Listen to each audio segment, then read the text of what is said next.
Okay, page 37. I have a few highlighters ready to go. Just to make sure. Well, it's up to you. It's up to you. You do whatever you want. No, but not everything is good for you. Anyways, applying the laws of sine and cosine to word problems. Okay? Now that you've learned how to solve for sides and angles using sine law, cosine law, we can start solving for word problems. In general, you should include the following as part of your solution. So these are basically the same steps that I talked about in the previous lesson. These are there to guide you, but of course we're going to focus right now on drawing a label diagram. Right? We're going to assign letters to make sure we know what we're solving for. If it seems that you're stuck, start solving for the sides and then just move into the unknown side or angle, right? Like start somewhere where you have the most information and kind of inch your way in. Show how you set up and solve for missing dimensions, round final answers to do decimals, and remember to check if your answer is reasonable. But this is what I want to focus on. There are following terms here, and I know you've seen them before. If you took intro, you've seen this before. So angle of elevation and depression, I talked about it briefly yesterday. This is my best summary of it, okay? Don't judge my art skills, okay? There's always a horizontal. When it comes to angle of elevation and depression, folks, there's always a horizontal. Which way does horizontal go? Sideways, right? The horizon. So in this case right here, the eye level is going to be the horizontal line. Okay? So this is horizontal. Okay? And you could be seeing things above, like a bird, or you could be seeing something below the horizontal, like a bug, right? So you can tilt your head down from the horizontal, an angle of depression is created. Okay, so you start from the horizontal. I want you to think that way. You start from the horizontal and you start measuring towards the line of sight. Okay? And in this case, it would be angle of depression. That angle is called that. It will usually have a number, but we call it that so you know where to put it. Okay? And then if you tilt your head up from the horizontal, you've got an angle of elevation. So from the horizontal going up, that's the angle of elevation. Okay? And the key here is your horizontal line. There has to be a horizontal line somewhere.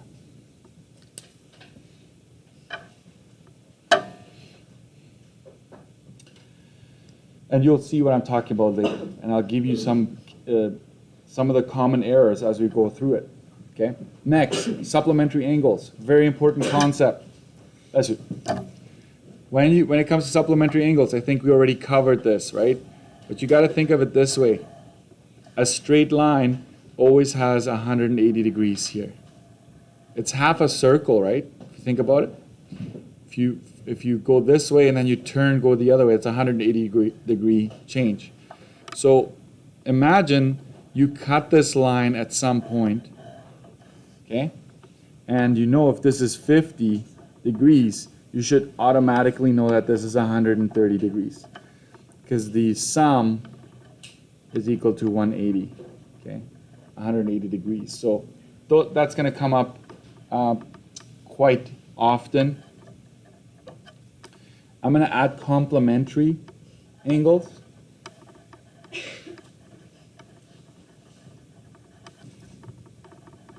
What's the sum of those? Yeah, sum is equal to 90. It is right to complement someone, right? So then you know it's 90. And so with that, if you ever have a vertical, this could be the height of something, and the horizontal like this. If there's a 90 in that box, right, and you cut it, if this is 50, you know that this is 40. Okay, so that's going to be an important concept. You might think, I got that, I've heard it, I know what that is. But remember, it's going to sneak up on you on a word problem. Okay. So you could, for example, an airplane is flying, okay, is flying horizontally, and all of a sudden it also gives you the height at which it's flying above the ground.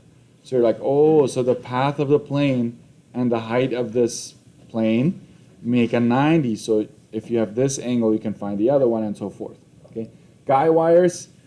What are guy wires? You've heard of them before, right? Anything that supports a structure, like a string or anything like that, this is called a guy wire right here. That is a guy wire. So if you ever see the hydro poles, right? You see like the ones that support the cables. You might see a cable like this, and sometimes it has a yellow sleeve around it, so you don't like hurt yourself when you bump into it. That's a guy wire. You could have a flagpole, and you might have several guy wires. Okay.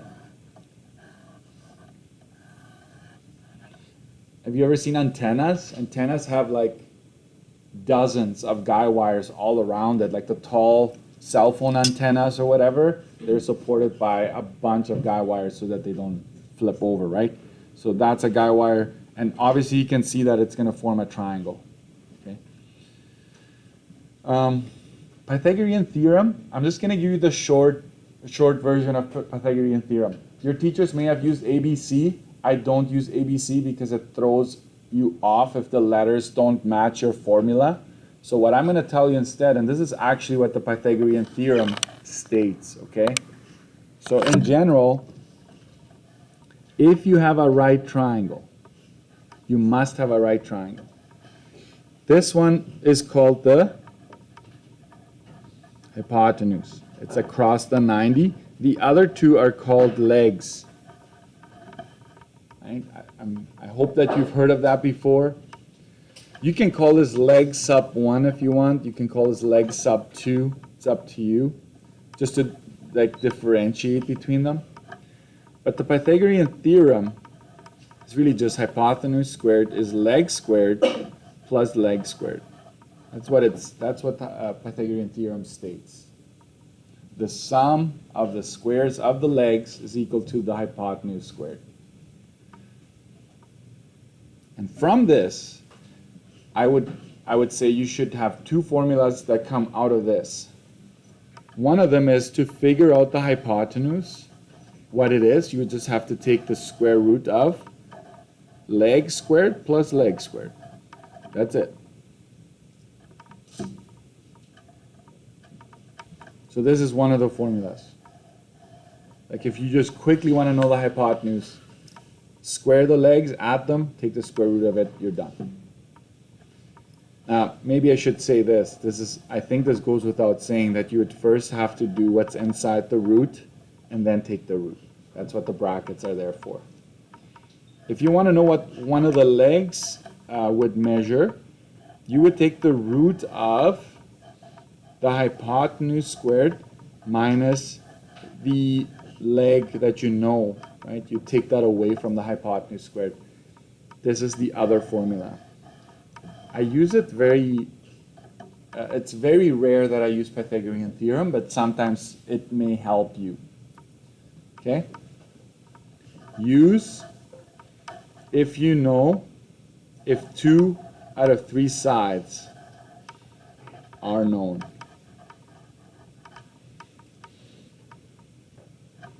And has to be a right triangle. I hope that goes without saying. And most of our triangles in general are not right triangles. You might get a right triangle when you slice them up. So I don't even, make this very short and sweet if you do add this formula to your study sheet. So technically I should have started here, and now I'm going to go back to 35 and 36 and just review the different scenarios that you may encounter. Okay, so let's go and check this out again. Page 35. These are the scenarios that you may encounter that have angles of depression. This is on page 35. Okay? Just one case. This could be a plane. This could be a hot air balloon. Something that's above ground, and is looking down, and in this case you're looking to the left and then you're looking to the right. Okay, so the lines of sight, they go opposite ways. So that's one scenario. Okay, you could have a scenario where in this case it's a plane. You could be on top of a cliff, you could be on a hot air balloon, you could be on a parachute and looking down. Watch this. You look down to the first object perhaps, and then you look down from the same point, you look down somewhere else. You kind of just slightly tilt your head up to look somewhere else, right? So this would be that scenario that arises. And what happened here is, watch this. The question would say the pilot is looking down at an angle of depression of 45 degrees and sees the start of the runway, then looks up or looks at a 30-degree angle of depression to the end of the runway. And the question might ask you, look at all these variables, you see that? I could ask you, how long is the runway? I could ask you, what's the direct distance from the start of the runway to the plane? This is the direct distance. I could ask you, what's the direct distance from the plane to the end of the runway? So as I'm saying, lots of variables here, and I'm just letting you know what could happen. I could, for some reason, ask you for this. And this one would be hard to actually put it as a word problem. I'm trying to think here. What's the horizontal distance from the plane's current position, right? This is the current position horizontally to the beginning of the runway, to the start of the runway, like at the horizontal distance. Okay? So I could ask for this as well. I could ask you for the altitude, height. I hope you know what I mean with altitude. It's the same as height, so make sure you write that down, because the wording is going to be key for you. And so this is what happens. Okay. I did a little bit of math yesterday. Okay, to come up with this little wedge here. I just went 45 minus 30 to get that, and that might be helpful. Could you see alternate interior here, guys? Can you see that might also be an option that you could utilize? Is this line parallel to this line? I just told you that, right? Yeah, it is. So can you bring this 30? Where would you put this 30 if you use alternate interior? You follow the transversal, right, to the other parallel line. So this would come in here. The 45 is here, right? So that angle comes in here. A lot of students put the 15 in here, but that's not correct, because the 15 doesn't touch that parallel line, okay? So just don't make assumptions there. I won't go too crazy here. I could fill it out completely, but then you're not. I just want you to picture it right now, like this is what could happen. This is angle of depression in a nutshell. Okay, let's keep going. Angle of elevation, this is on page 36. Okay, so you could have a scenario, right? How about, I'm going to give you a little bit of a title for these ones. Object is between observers. I feel confident that I can give you a little bit of a subheading for this one. So this is the scenario where two people are on either side. They're looking at each other, and there's some sort of object above them in between, right? So this could be a kite, hot air balloon, parachute, you name it. This could be a tall building, anything up high, but the idea is that both of them have an angle of elevation. They're both looking up at the same thing. Okay? So that's this. I should say this. This scenario and this scenario both have that. Object is between observers. Okay? So how are these two different? Just pay attention. Try to just absorb as much as I'm saying here. This is saying you write these observers are 35 yards apart. They're giving you that information. And maybe observer 1 is looking at this tower at an angle of 35 degrees, angle of elevation of 35 degrees. Maybe this is a guy wire supporting this tower, okay? And then you have another guy wire on the other side at a 41 angle of elevation of 41 degrees, going to the same, anchored at the same place here. So this is the scenario. They might ask you for the length of each wire, perhaps, right? So that's what's happening there. Let's keep going. Down here. They are similar, but they're actually, they're telling different stories. Okay?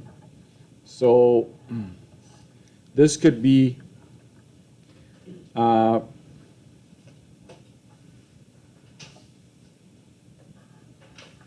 look up, move closer, look up again. I know it's kind of cheesy, but this is kind of the scenario, right? You're here, you look up at something, and then you move in 35 yards, and then you tilt your head up again at the same object. That's this scenario here.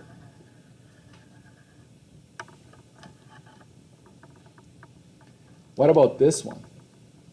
This one is you stay put, but you look at something, observe something, and then you tilt your head even further up to look at something like maybe the top of this thing. You look at the bottom and the top, so maybe this is some kind of big billboard sign. Okay, that's the scenario here. You look, tilt, head up, look again.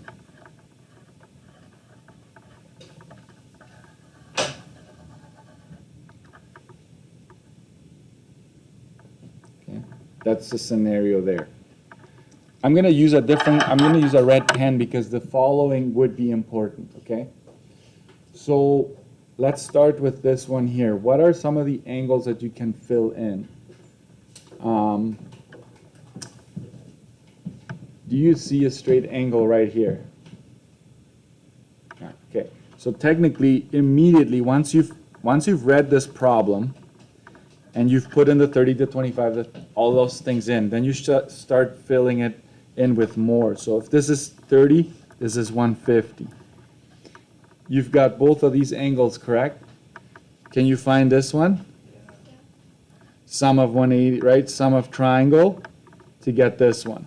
And so that's what I'm saying. You'll be amazed how much you can actually fill up if you just pay attention. Okay? So that's that. Let's go over to this one here. If this is 50 and this is 20, you can actually come up with this little wedge here. Right? You would just subtract them. You go 50 minus 20, that's 30 degrees. So this little wedge is 30. Okay, you've done the work. I appreciate if you do the work like this whenever you find one of those angles. So now you actually have a lot of information here that's going to help you take this further. Okay. Always remember, there's a right triangle here. So if this is 90, could we figure out this one perhaps? Absolutely. You know the 90. You know the 20, so you can figure this one out. Okay. Let's do that here. 180 minus 90 minus 20. Okay. So that'll be 70 degrees here. As soon as you have the 70, could you do something here? What is that? 110, correct? Straight angle. Now that you have the 110 and the 30, you can figure out this, can't you? So in terms of angles, folks, this fills up in no time. So what is 110 and 30? That's 140, so this must be 40. So it just fills up with angles. The side lengths is a different story, but angles, just like that, you fill it up. Okay. There's no alternate interior here. Do you see that? Because you don't have parallel lines here with these ones. Same with this one up here. There's no parallel line there. But when you have angles of depression, right, that's when you start having alternate interior angles up here. Okay, I think we're ready to now tackle a word problem, okay? So let's do that. Page 38. I asked you to sketch this already. Let me see here. 38. This goes all the way to 41, where we're going to just spend some time sketching, okay?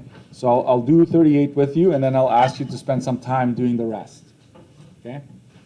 Okay, so our radio antenna is supported by two wires, guy wires, same thing, on opposite sides. I would say, right, this is very important that the wires aren't on the same side, they're on opposite sides, okay? They're anchored, the wires are anchored 60 meters apart. So the anchored means they're put on the ground. Like if you measure the distance on the ground between them, it's 60 meters apart.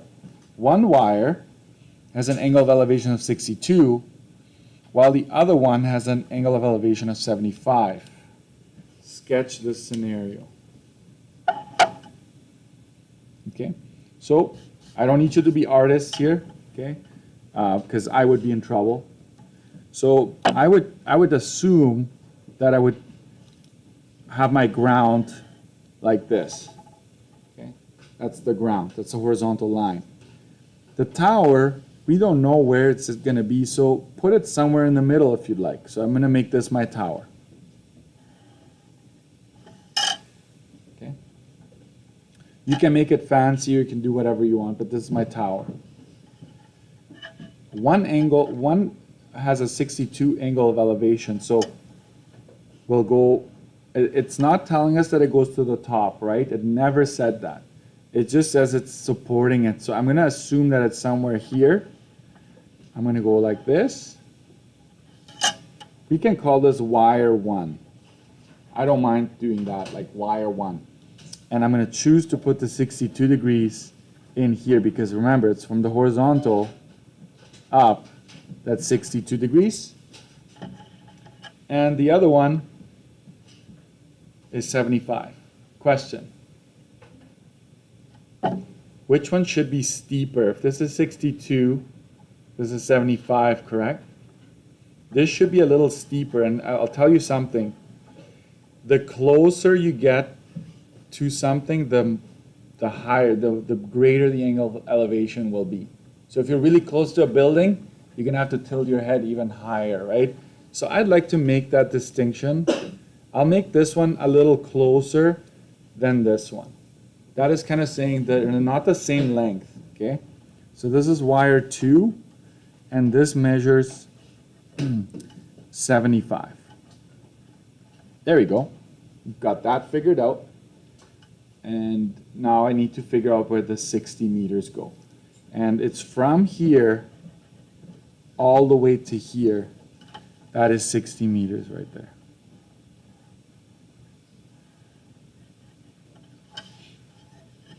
That is interpreting, that's sketching it. You're good to go there. All right? And then I can ask you a bunch of questions, so we'll put the variables in as we go. What can we do? Don't solve anything yet. Try to fill it up with angles. So you might, can we bank on this being a 90 here? You can, like a tower, I mean, come on. If you don't, then you shouldn't win the contract, right? To build that tower, you should be fired. Right? It should be a nice 90. Unless it tells you it's leaning, it's a 90. That Tower of Pisa, yeah, it'll probably come up, right? So what else do we need? What else can we fill in here? Sum of triangle, yes. So listen to this carefully. You can either find these separately. Okay, if you want to find these separately, you could use each right triangle and just figure out both chunks and then add them up, but I won't do that. I will call this T for tower up here. So let's figure out angle T. 180 minus 62 minus 75.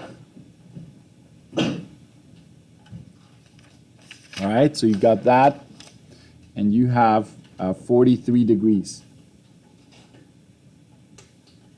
That's the whole thing. So I'm actually going to write this kind of going across this vertical here. So 43 degrees here.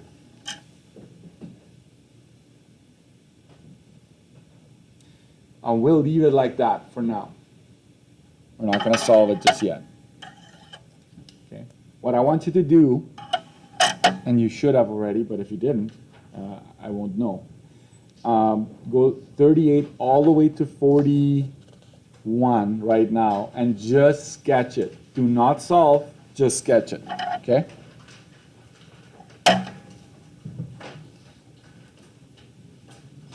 I'm going to go over it tomorrow, so don't be too worried. So I'm going to go to page 39.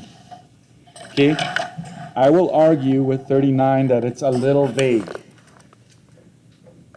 It's a little vague, but let's read it. Amanda is enjoying a hot air balloon ride over Winnipeg at an altitude of 2,500 feet. Okay, that's the height. She spots the forks at an angle of depression of 34 degrees. At the same time, she spots Winnipeg's tallest building at an angle of depression of 27. Okay, so you've got two angles of depressions there. And what it doesn't say is, are they on opposite sides of her? Like, is she looking this way and then looking that way? Or is she looking out the same direction and just noticing them at different angles? So I will have to tell you what this is saying is that you're looking out the same side, just changing their tilt a little bit. Okay? If it doesn't say on opposite sides, you assume it's on the same side. So if you have done opposite, please don't feel too bad. Just circle it. Don't completely erase it. Just say this is not the case because it doesn't specify on opposite sides. Okay?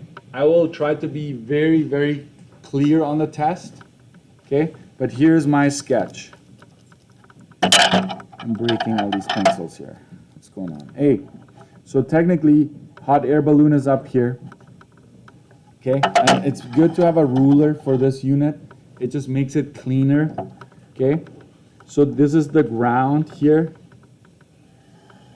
And what's happening is as soon as you have altitude, right, you can actually, from that object, go straight down if you want and say like that's the altitude. So I'm going to label this 2,500 feet, okay, to the hot air balloon. And there's a 90 formed here. From there, she looks down, notices the forks at 34, okay? So let's say the forks is over here. Call this F. And the temptation is to put the 34 in there. That's the most common error, okay? But you want to watch out. Angle of elevation or depression. Always measured from a horizontal, always. So this is 34 here. Okay, 34 degrees to the forks. And then at the same time, you spot the different building, which is A, Artemis Reed. And so you go to it, that's the line of sight. And I would say put the 27 further out here. Okay, so that is what's happening there. That's a scenario that you're asked to interpret. Can you bring stuff in? Let's do that. Let's do that together, okay? This 27 is touching this parallel line, which is parallel to that. So you can actually go too much, right? You can actually say this is 27, and you can actually bring this 34 if you'd like over here and say this is 34, okay? We used alternate interior angles are going to be congruent, okay, to fill that in. And there's, but wait, there's more, right? Do you see a straight angle? I do, right? So if this is 34, then I can easily find out what that is, okay? And we have What is it? 146? Yeah, 146. So you got 146 on this side, and boom, you're filling this in like this. It's no one's business, right? And you could also figure out this little wedge. I will highlight it because it's hard to see just like that. But if you wanted to know, there's various ways now to figure out this wedge. Okay. You could use sum of 180 for this one to figure out that one, or you could subtract these two. You get the same answer regardless. Do you see that, or is it hard to see for you what I'm talking about? There's so many triangles, I know. It's a bit of a pain, but you'll get better at it with practice. It won't just happen, okay? So this is 7 degrees here. Okay, sum of 180. So as you can tell, angles everywhere. Angles everywhere. So let's do the calculation here just for time's sake. It says, calculate the direct distance between Amanda and the forks. So we want between Amanda. So we want, this is Amanda, oops. Let's call this B for balloon. And we're going to call this R for Reet. Actually, this is A then, right, for Amanda. She's up on the balloon. My bad. This is what your life is going to be like when you solve these things, okay? So I'm actually glad this is happening. You got to change your letters. You got to adjust. And now we're ready. So we want Amanda to the forks. We want this, okay? So I'm going to suggest this to you. Clean this diagram up if you can. So for B, I'm just going to say this.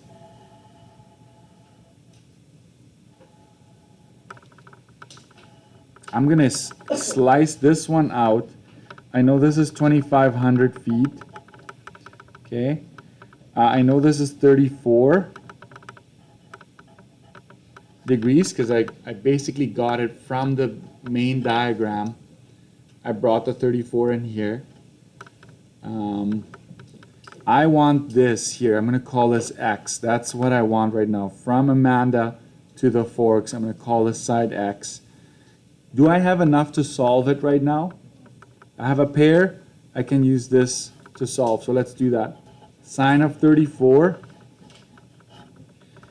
over 2,500 feet is equal to sine of 90 over X. And I know in Intro to Applied and Pre-Cal, you would have used SOHCAHTOA here. I am very sure you would have been like, oh yeah, opposite, adjacent, hypotenuse, right? We just stick to sine law, cosine law, because those solve everything. Okay, so cross multiply and divide. So you go 2,500 times sine of 90 divided by 2,500. Oh, sorry. Sine of 34. Hold your horses. Slow down. Slow down. Okay, slow down. There you go. You do all that, and you get 4,470.73 feet. Okay, so this is answering that question. Okay. If you are into highlighting, if that's your thing, then I will just show you here that on this diagram, this is the side we solve for here, right? Mr. Erickson, why did you grab that one? Why did you grab this one? This one right here, the obtuse triangle. I don't know a single side in there, do I? Useless, right? You need a triangle with at least one side in it. And the angles will take care of themselves usually. Okay? Okay, we got that. What is C asking for? Determine the distance between the two spots. We want this here. So obviously you're going to have to use this triangle. Okay, that's what I would do right here. So let's sketch it.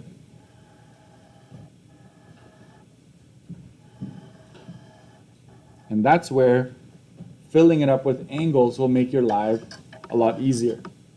Okay, we know this is 146. We know this is 27. We know that this is 7. Do we know this now? Yeah. Yes, we do. It's still the pink side.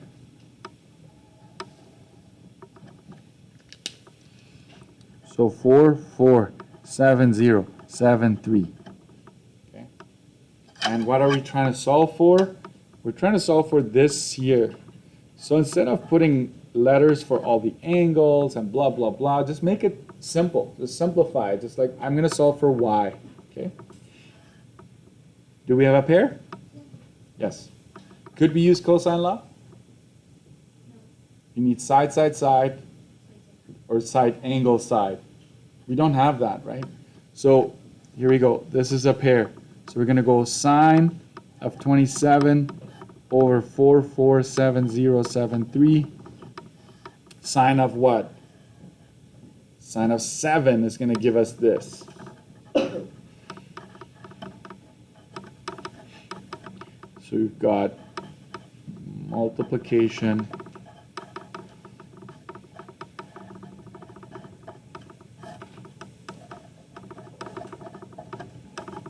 cross multiply and divide, and you get 1200.12 feet. Yes.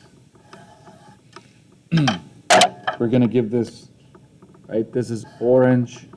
That's this side here. Oops, sorry, you can't see that. My camera skills are still developing, guys. Right, so we found this, which on our original diagram is this right here. Okay, so we found that, and could I ask for more?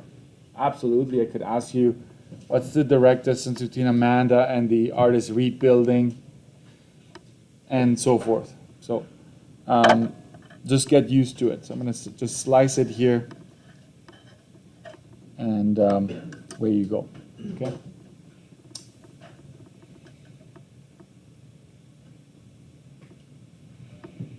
So page 40 and 41.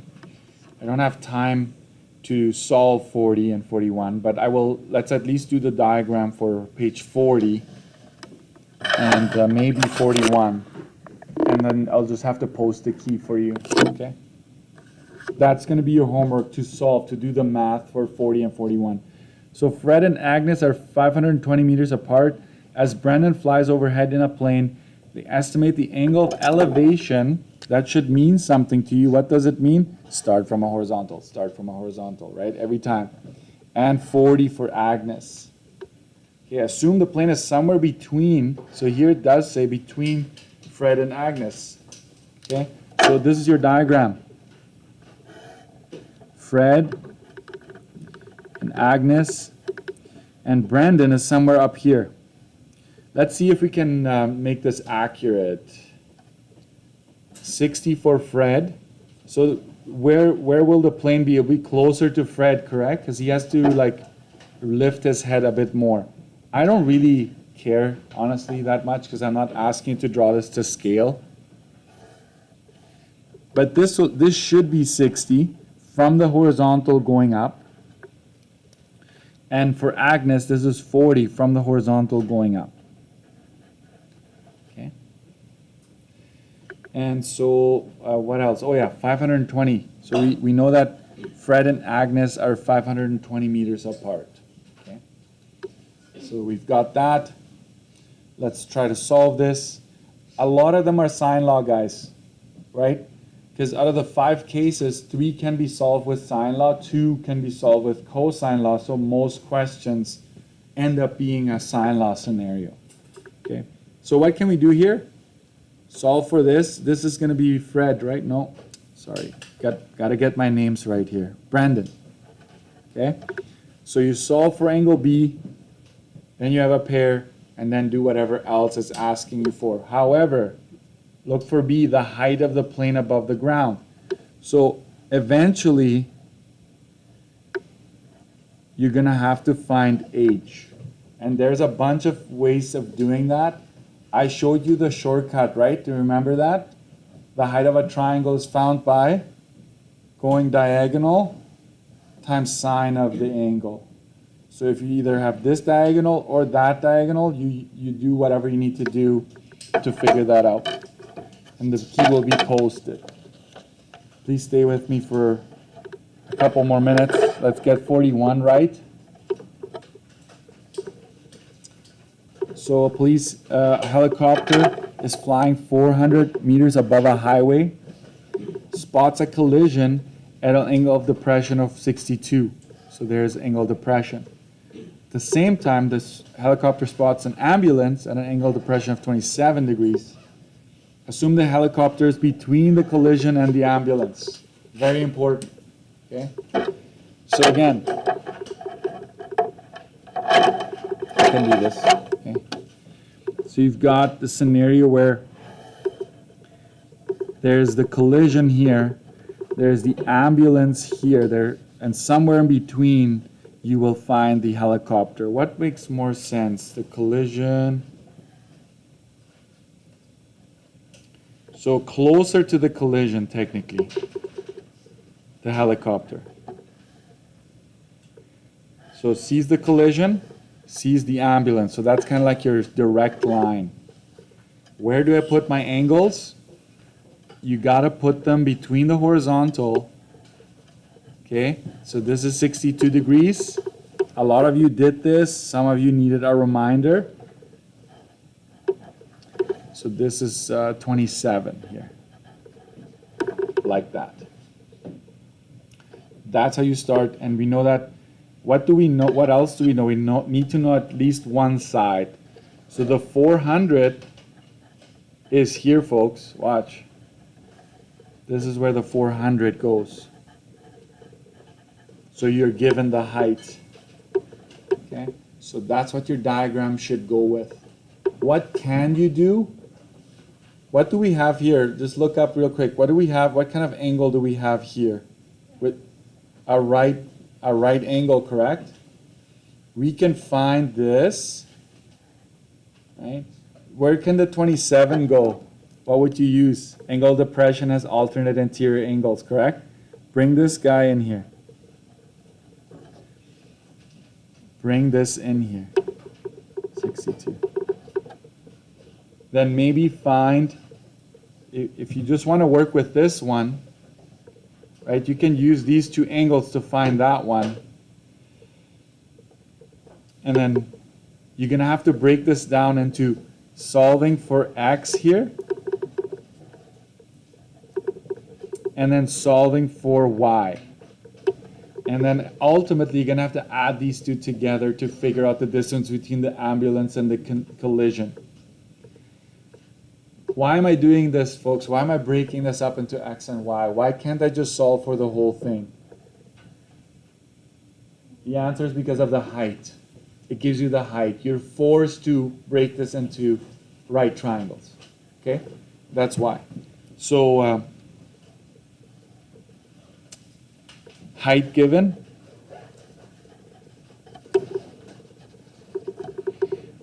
Therefore, work with right triangles. Okay? So your homework is to try pages, well, all the way from 38 to 41, basically. I did a bunch of that already.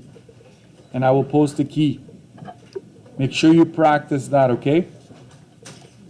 Thank you, guys. You were great. I'm just going to write this down.